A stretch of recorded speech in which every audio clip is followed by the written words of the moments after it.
Hello everyone, welcome back to Skillweb. In this video, I'm gonna show you how to log cells in Microsoft Excel. So let's begin the video. First, open your Excel worksheet containing the cells you want to log. For example, I want to log these cells. Now all I have to do, select the cells and right click on them. And here we have this context menu. Now from the context menu, choose Format Cells. We got this dialog box. Now navigate to the Protection tab. Now go for Locked option to indicate that these cells should be locked. Click OK to close the Format Cells.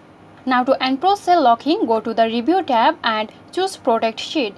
Set a password if needed. That's it. Hope this video helped you out. If you like this video, then please like, comment and share. Stay tuned for more helpful tutorials here at Skillweb. This video is sponsored by Girosoft. Girosoft offers graphic design, UI UX design, digital marketing and web development.